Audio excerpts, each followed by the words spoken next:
اس میں کوئی شک نہیں کہ جنگ جدید ٹیکنالوجی، اسلحے، فضائی طاقت اور جاسوسی نظام کے ساتھ لڑی جاتی ہیں، مگر کیا یہ سب کافی ہے؟ اگر حالیہ ہم ایران، اسرائیل اور امریکہ جنگ میں دیکھیں تو ہمیں نظر آتا ہے کہ صرف یہی کافی نہیں ہے، بلکہ جنگ کے لیے نظریات، جذبہ اور وطن سے محبت بہت زیادہ اہمیت رکھتے ہیں۔ اس کے ساتھ ساتھ اس جنگ میں ایک اور چیز ثابت ہو رہی ہے کہ کیا پیداوار، لاگت، وہ ساری چیزیں بھی باہم موازنہ کرتی ہیں؟ بالکل ایسا نہیں ہے۔ اس کی وجہ یہ ہے کہ ایران جس ڈرون ٹیکنالوجی یا میزائل کا استعمال کر رہا ہے، اس پر آنے والی لاگت ہے تقریباً $20,000، اور اس کو گرانے والے میزائل کی قیمت آپ جانتے ہیں جو امریکی استعمال کر رہے ہیں؟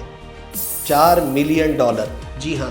لاکھوں ڈالرز کا ڈفرنس یہاں پر موجود ہے۔ یعنی ایران جو ٹیکنالوجی استعمال کر رہا ہے اس پر لاگت بہت کم ہے، اور اس کو گرانے کے لیے امریکہ اور اسرائیل اپنا جو نظام لے کر آئے ہیں اس کی مالیت لاکھوں ڈالرز میں ہے۔ اس طرح سے یہ لاگت کا بھی معاملہ سامنے آ گیا، اور اس کے ساتھ ساتھ یہ ایک اعصابی جنگ میں بھی تبدیل ہوتا جا رہا ہے۔ ماضی قریب میں بھی ہم اسی طرح کی مثالیں دیکھ چکے ہیں افغانستان میں، جب امریکہ اور نیٹو کی طاقت اور ٹیکنالوجی کا مقابلہ نہایت دیسی ساختہ ہتھیاروں سے کیا گیا۔ ہم نے وہاں پر دیکھا کہ کس طرح بھاری بھرکم بختر بند جدید گاڑی کو ایک آئی ڈی کے ذریعے ناکام بنایا گیا۔ یہی کچھ اس وقت ہم ایران اور امریکہ اور اسرائیل کی مشترکہ جنگ میں بھی دیکھ رہے ہیں، اور ہمیں نظر آ رہا ہے کہ ایران اس جنگ کی تیاریاں ابھی سے نہیں بلکہ گزشتہ 47 سال سے کر رہا تھا، اور وہ صرف میدان میزائل ٹیکنالوجی یا ہتھیاروں کے حصول تک محدود نہیں تھا،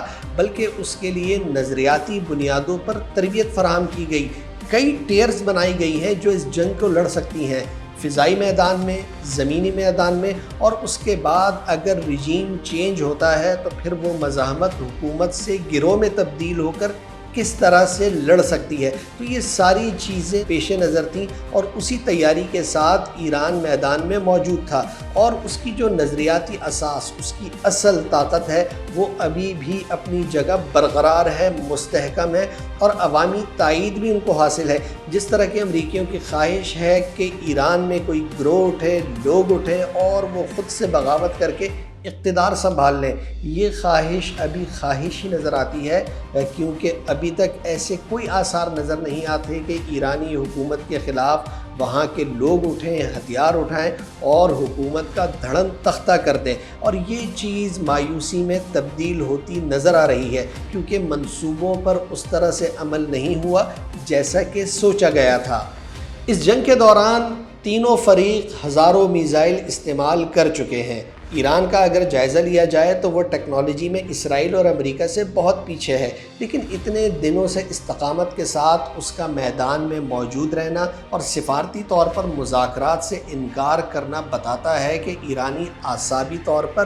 بہت مضبوط ہیں۔ انہیں جنگ لڑنے کا ہنر آتا ہے، وہ جانتے ہیں کہ کس طرح سے کس میدان میں امریکہ اور اسرائیل کا مشترکہ طور پہ مقابلہ کیا جا سکتا ہے۔ یہی وجہ ہے کہ ایران کا جو کمزور نظام ہے دفاعی طور پر، یا اس کے اوپر جو آنے والی لاگت ہے، وہ امریکی اور اسرائیلی نظام سے کہیں کم تر ہے، لیکن وہ اس کا مقابلہ بھی کر رہا ہے، ٹیکنالوجی کے بھی میدان میں، میڈیا کے بھی میدان میں، سفارت کے بھی میدان میں، اور یوں ایرانیوں کی کوشش ہے کہ اس جنگ میں کامیابی حاصل کی جائے، اور جو امریکنز کا پہلا ہدف ہے ریجیم چینج کا، اس کو ناکام بنایا جائے، اور اس کے لیے ان کی تیاریاں گراؤنڈ پر بھی مکمل ہیں۔